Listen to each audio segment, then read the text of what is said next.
Dans cette nouvelle série de vidéos, nous allons parler des portes et des fenêtres, voir comment les insérer, les placer, choisir leur type et les modifier. Pour mieux voir les propriétés des éléments que nous avons, nous allons changer un petit peu l'interface de Revit.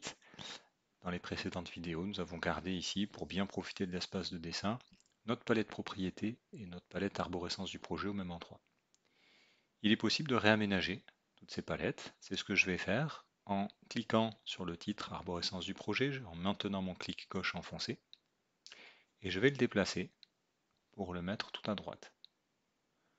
Voilà, Revit me montre l'emplacement, je lâche, et j'ai ma palette qui est ancrée ici sur le côté.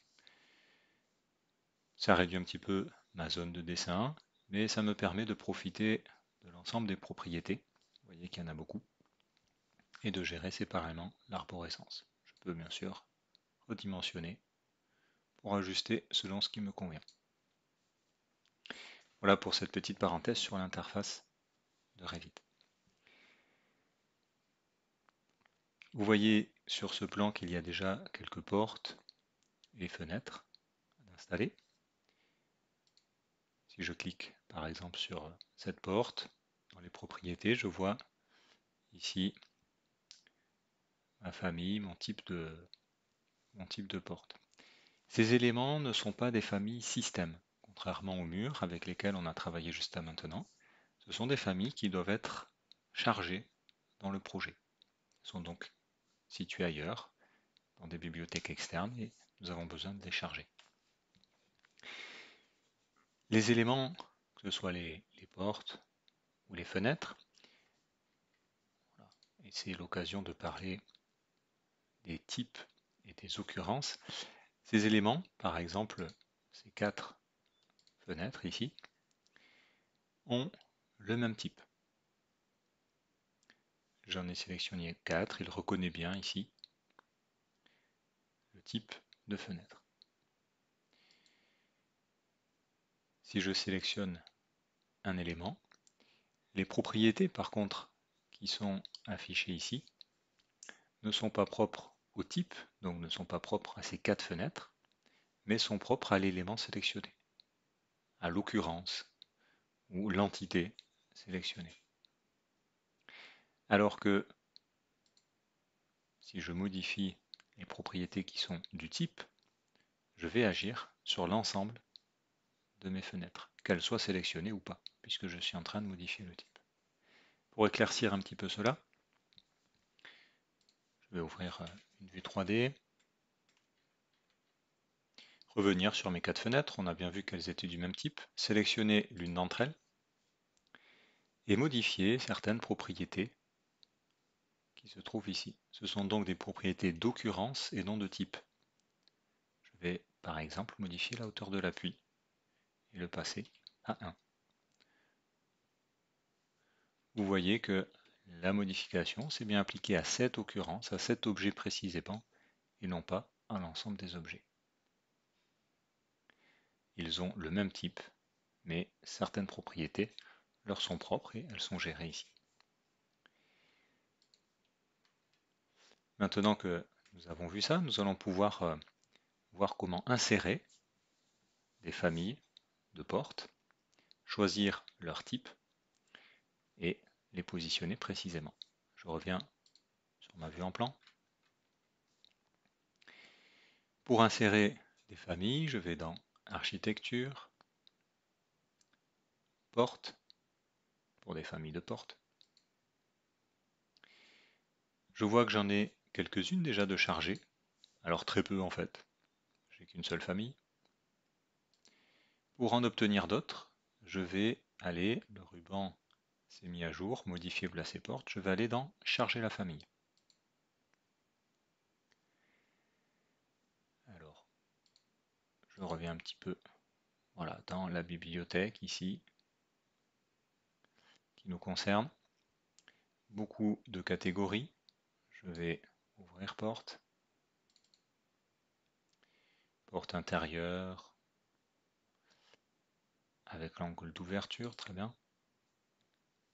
Intérieur double, j'ai un petit aperçu. et je vais faire ouvrir.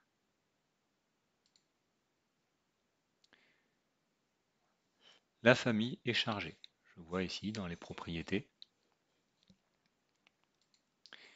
que j'ai plusieurs ici éléments, intérieur double, et la chargée de type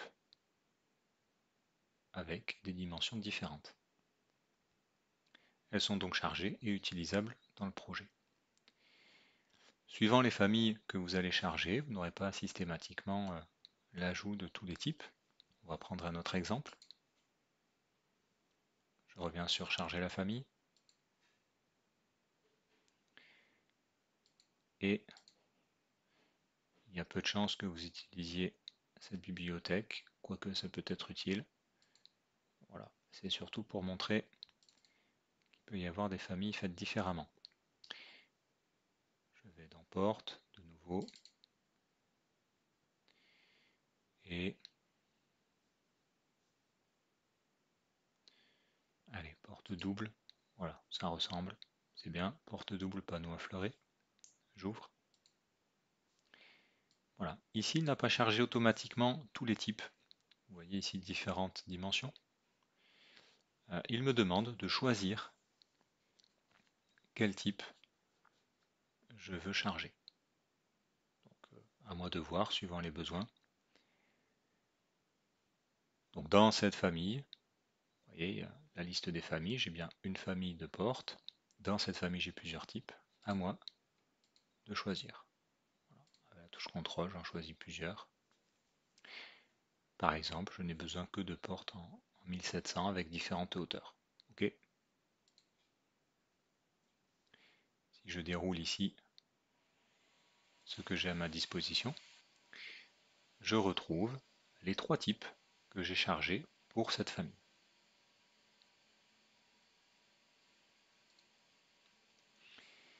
Alors, je vais prendre... voilà, je vais revenir sur ça là, par exemple, intérieur double, 1,66 par 2,04, ça me va bien. Voilà, c'est bien les propriétés de ce type qui s'affichent. Vous voyez que j'ai, enfin, de cet objet, vous voyez que j'ai une interdiction au bout de mon curseur. Les portes ne peuvent pas être mises n'importe où. Elles ont besoin d'un hôte, d'un élément hôte qui va l'accueillir. Je survole un mur et vous voyez que je passe de cette interdiction au dessin de ma porte. Donc, il a trouvé un hôte, le mur, il va pouvoir positionner ma porte. Je peux évidemment m'aider des codes temporaires pour bien positionner. Et vous voyez que si je bouge ma souris sur une face ou sur l'autre face de mon mur, l'orientation de mes portes, le sens d'ouverture change. Je vais, voilà, de 70, de 70, c'est centré dans ce sens. Je clique. Très bien, ma porte est positionnée.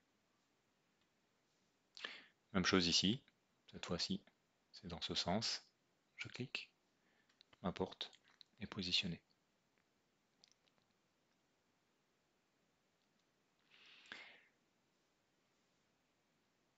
Voilà pour l'insertion et le choix déjà d'une première orientation.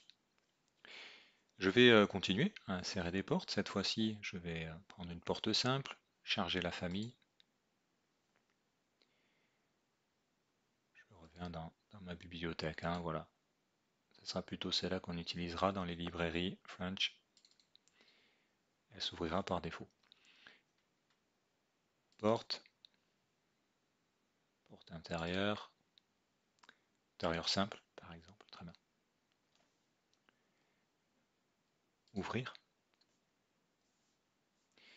Même chose, interdiction. Il faut que je choisisse un hôte, un élément hôte pour pouvoir le mettre.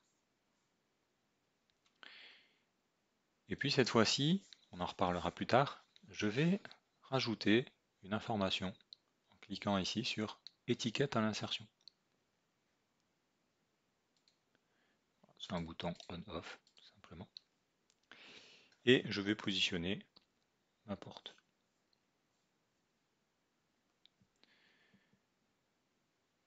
Je vais en mettre une ici par exemple. Même chose, je peux choisir la position de ma porte. Mais une autre question se pose ici. Non seulement il faut savoir sur quelle face la mettre, mais j'ai plusieurs possibilités pour le sens d'ouverture. Je peux, en même temps que voilà, je cherche à la positionner, appuyer sur la touche espace pour modifier le sens d'ouverture. Et je clique. La porte est positionnée. Et voyez, un numéro a été mis automatiquement, étiquette à l'insertion. On y reviendra.